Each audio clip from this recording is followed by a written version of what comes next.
Ассалому алейкум дӯстони азиз, ҳамкорони азиз. Имрӯзаги мавзӯи мо чӣ гуна шумо метавонед ки шиносои худро ба бизнес даъват кунед. Яке аз мавзӯи беҳтарин аст. Хуб то охирашро гӯш кунед, барои ин ки бехат чизҳои хубро, бехат чизҳои маслиҳатҳои хубро ҳозир ман ба шумо мефаҳмонам.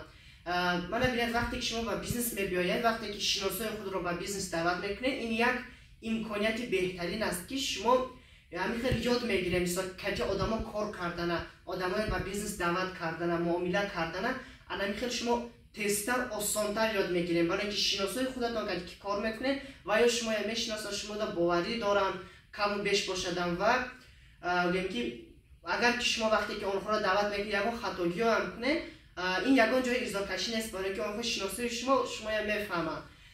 ва яке аз беҳтарин гӯем ки имконияти ёд гирифтани ин бизнес ин шиносои худро ба бизнес даъват кардан мебошад. Ва аз тарафи худ ҳозир ман ба шумо якчанд маслиҳатҳо медиҳам ки чӣ хел шумо хубтар шиносои худро ба бизнес даъват кардан метавонед.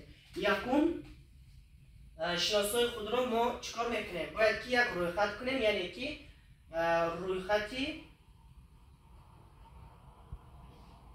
шиносо менависем. ҳамин рӯйхати шиносоро якум коре ки мо кардам дар кор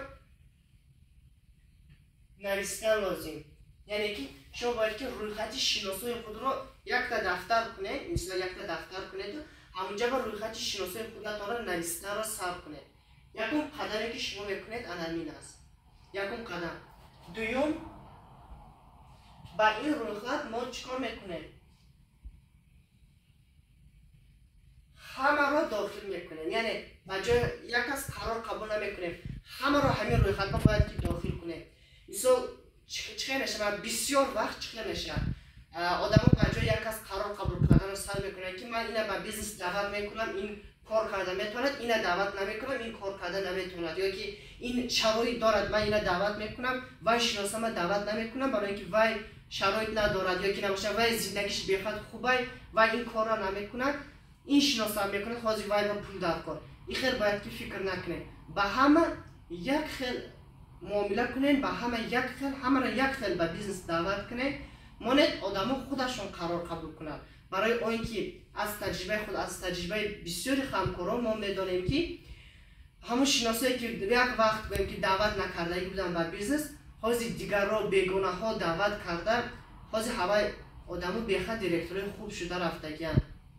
Барои ҳамин шумо бояд ки ҳамин чизро фаҳмед ки ҳамаро бояд ки қабул мо ба ҳамин рӯйхат дохил кунем, ба ҷои як кас қарор қабул накунем. Хуб, сеюм чиз ин боз мисол ки менависем шароит менависем ва хат мезанем.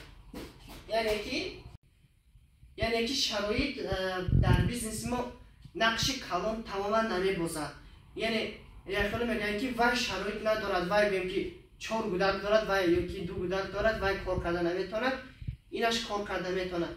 Ин хел бояд ки фикр накунем. Ман медонам ҳамун шахсоне ки мегӯянд ки мисол ба пеши мо мебиёянд, мисол мегӯянд ки ман кор карда наметавонам, мисол як гурӯҳ одамо мегӯянд ки ман кор карда наметавонам, ҳозир шароит надорам. Чӣ хел шароит надорӣ? Мисол мегӯянд ки ман гудаки майда дорам, ман кор карда наметавонам. Ва дар ҳамин вақт ҳаст одамое ки мегӯянд ки ман гудаки майда дорам, ман бояд ки кор кунам. Яке фарқияташро бинед чӣ хеле аст. Барои ҳамин шумо ҳама вақт бояд ки имкониятро бинед. Ҳамаро ба бизнес даъват мекунед, ба шароити одам нигоҳ намекунед. Яъне ин пулдор аст, ина даъват намекунам, ин пулдор нест, ина даъват мекунам. Ин хеле бояд ки фикр накунем. Ҳамаро якхел ба бизнес даъват мекунем. Ва ҳоло бошад ман ҳамин ҷа боз як видеороликро ҷой мекунам ки чӣ хел шиносои худро ба бизнес даъват карда истодаем тариқи телефон. ҳаминро ман вай мекунам, як видеоролик карда ба ҳамин ҷой мекунам. хоб чӣ хел ба бизнес даъват мекунем? Мисол ман шумо рӯйхати шиносотро навистем, ҳамаро ба рӯйхат дохил кардем. акун чӣ кор мекунем? Вақте ки мисол шумо занг мезанем, шумо бояд ки сразу 1 соат, 1.5 соат дар бораи кор, дар бораи бизнес нафаҳмонед. Мисол ки шумо агар ки хел кунед, тариқи телефон бисёриё намефаҳмад. Шумо чӣ кор мекунед? Мисол занг мезанем, мегӯем ки ана гӯем ки ассалому алейкум аки ва апи фалончӣ, навзен созем корбортон созай. Ман ба шумо дар бораи як масъала занг задастам. Яъне ки 2-3 соат дар бораи зиндагӣ ӯ пурсидан шарт не. Мегӯем ки درباره یک مسئله زنگ زدم، یک منوت وقت دارین صحبت کردم با سوای آدم میگه خب مثلا که شما میگین که من خود با یک شرکت روسیایی داخل همراه شدم کمپانی فابریکای واسه به حد امکانات خوب داده است که برای آدما که آدما میتونن بفروشی بار مثلا ایخانه نبرومده که کاری اساسیشون یکی که کاری خونه یک جای همین کار رو برند و через اینترنت درآمد خوب به دست بیارن. برای همین شما بهم یک پیشنهاد کردن بودم، یک معلومات روی کردنی بودم. اگر وقت داشته باشین من شما با ای واتساپ از معلومات روی میکنم، یک بار گوش کرده برای اگر که معقول شد میتونیم مثلا که همکاری کنیم برای شما هم یک گویم که منبع درآمد میشود. و نمیخوام پروسه ای واتساپ معلومات تیار رو با آدما روی میکنیم. باز از خودم یک مصلحت میتونم شما همین گپی که باید که گاو زنید یک دفتر با یک ورق با نوشته گیرید چی باید که گاو زنید. هوای دفتر با نگاه کرده آدما با زنگ زنید. بعد شما بسیار خطاگی نمیکنید. نباید که شما وقتی که زنگ زدید اکنون چی گاو زنم گفتم فکر کنید. این خیلی نباید که شما رو روی خط کرده نیسته. مثلا که چی گفتن تون در کار نیسته گرفتید هوای با نگاه کرده هوا با گاو زدن میگیرید.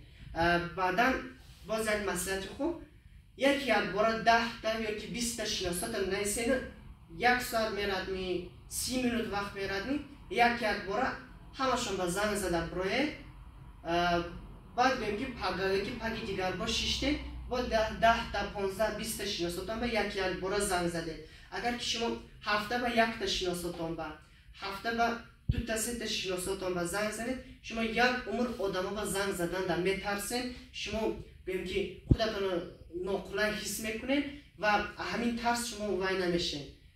مثلا که همین ترس رو شما دور نمیکنین ای خودتون. همین مسئولیت ما رو رعایت کرده ویدیو رو تماشا کرده و شناسای خود از همین روز زنگ زدن و ثبت کنین و انشاءالله نتیجه های خیلی خوب رو میگیرین. وظیفه خانگی برای شما روی خط شناساتون رو تشکیل کنین که در آنجا گویم که 15-20 شناسای شما هست و با آنها گویم که علاقه زنگ زدن رو ثبت کنین و نتیجه خود رو در گروه ها نویسین. سلامت و سربلند باشین. الو السلام علیکم.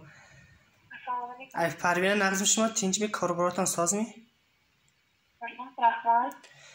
پجام من وای در مسئله یک مسئله به شما به زنگ زده بودم. خود من کتی یک رئیس کمپانی کار کردم فابریک کتی میشناسید کمپانی از همین کمپانی که через اینترنت ما کار میکنیم اما کار через اینترنت برای همین خواهی مثال و شما به یک پیشنهاد کردن بودم مقصد میتونین که مثال через اینترنت کار کنین گویم بار فروختن هم شرط نیسته. برای همین گفتم بودم که یک ای واتساپ شما معلومات پارتایم گوش کرده براید اگر معقول شد میتونین مثال همکاری کنیم. معقول نشد که چیکار نه پروسه کلینت میشه. معنی همین نمیر با پارتایم. خب بازی روی میکنم. ولی سلامت باشید. خب